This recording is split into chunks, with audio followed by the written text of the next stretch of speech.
Assalamualaikum warahmatullahi wabarakatuh. Perkenalkan, nama saya Febrianti Soleha, NIM 114200007 dari Teknik Lingkungan Angkatan 2020, kelas Hidrologi Lingkungan B.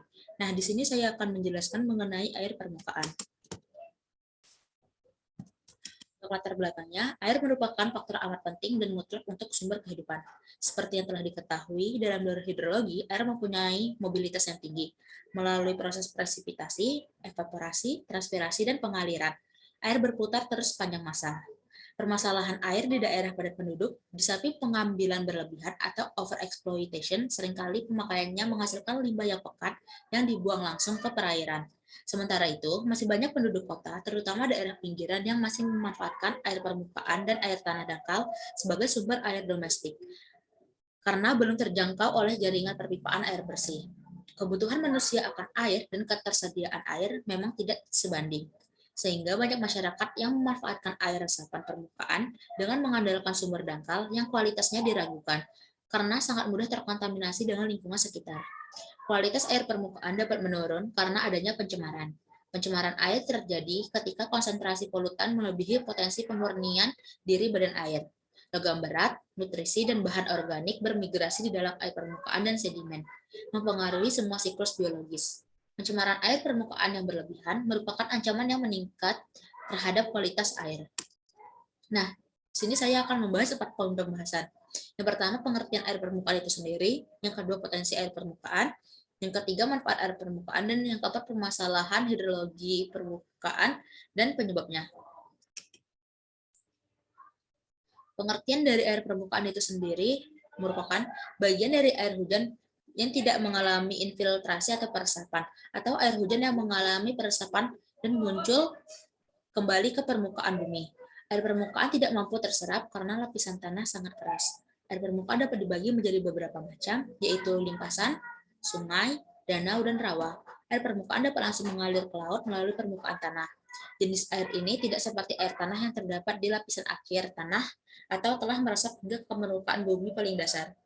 Sebagian besar air permukaan berasal dari curah hujan atau limpasan pada kawasan sekitarnya. Tidak semua limpasan ini berakhir di sungai.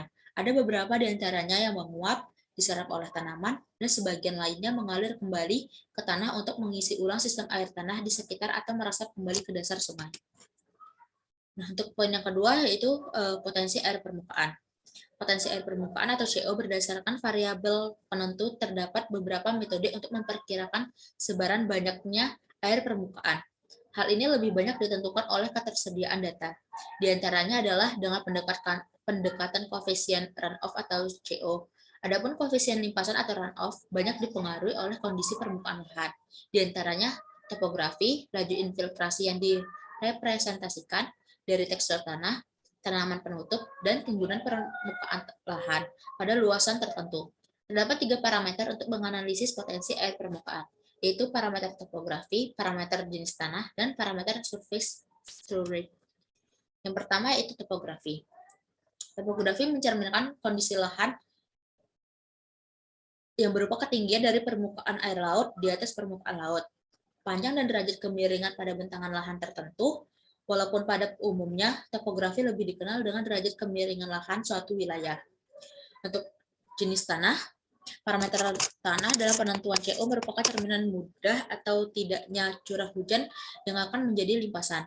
Adapun di antara sifat fisik tanah yang berkaitan dengan respon terhadap air hujan yang jatuh di permukaan tanah adalah tekstur dan permeabilitas. Respon sifat fisik terhadap air hujan secara kualitatif akan berkisar dari mudah meresap sampai sulit meresap ke dalam tanah. Berarti yang mudah meresap akan menghasilkan air permukaan yang lebih kecil dibanding yang sulit meresap dalam tanah. Untuk surface storage merupakan simpanan atau timbunan air yang terdapat dalam permukaan lahan. Umumnya, surface storage ini ditentukan dengan pendekatan kerapatan aliran atau sistem drainase yang terdapat dalam permukaan lahan dengan luasan tertentu.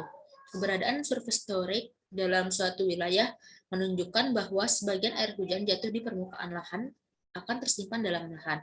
Oleh karenanya, hubungan antara surface storage dengan air permukaan mempunyai hubungan yang berbanding terbalik. Semakin besar parameter surface storage, maka limpasannya akan semakin kecil.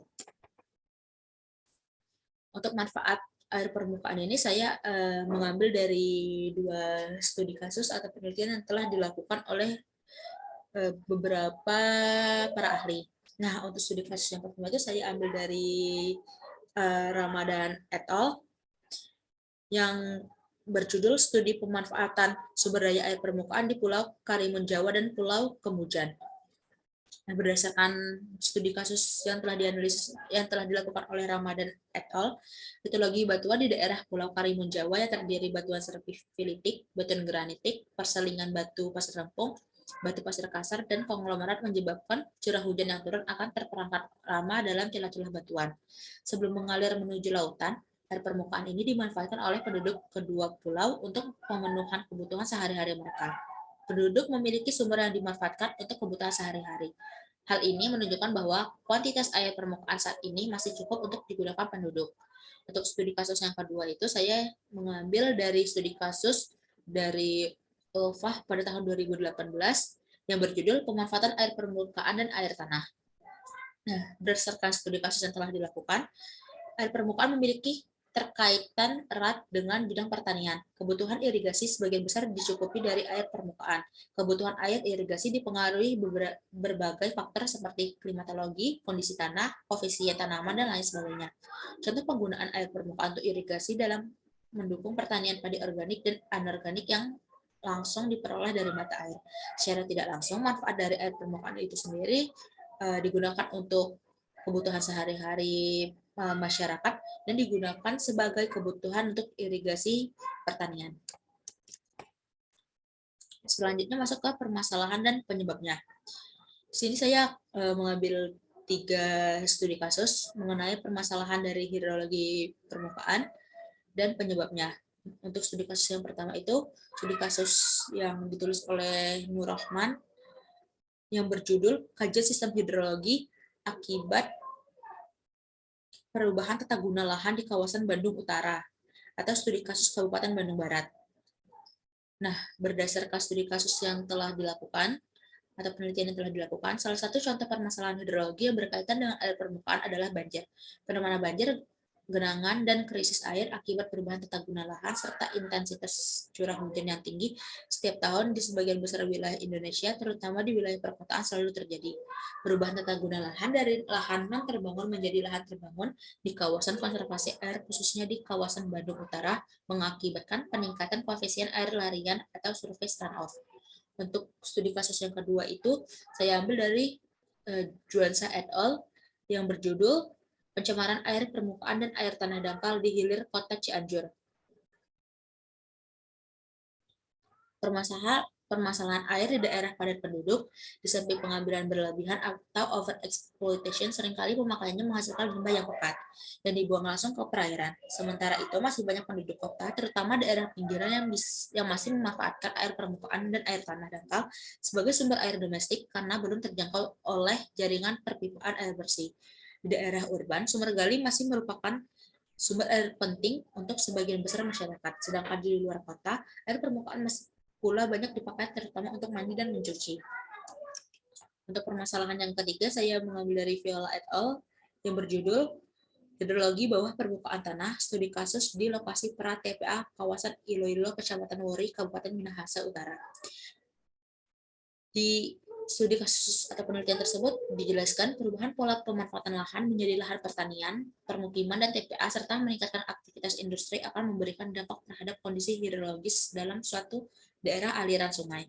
Pencemaran air tanah dan mengikuti pola hidrologi di bawah permukaan tanah, lapisan tanah yang heterogen sifat fisiknya menentukan arah aliran penyebaran polutan. Porositas tanah mempengaruhi pola aliran air tanah.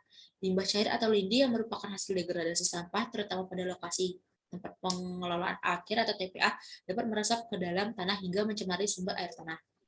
Nah, kesimpulan dari 3 studi kasus yang saya ambil tersebut, permasalahan dan penyebab terjadinya permasalahan hidrologi permukaan dan penyebabnya itu yang pertama dikarenakan adanya banjir, genangan, dan krisis air.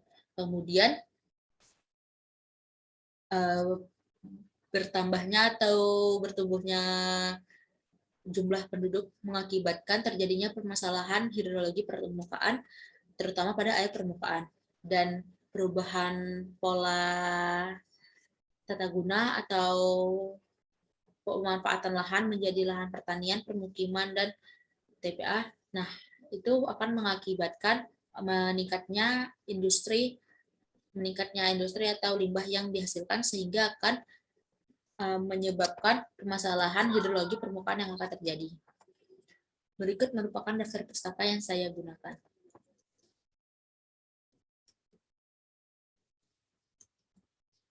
Sekian dari presentasi dari saya. Mohon maaf apabila terjadi kesalahan. Saya akhiri. Wassalamualaikum warahmatullahi wabarakatuh.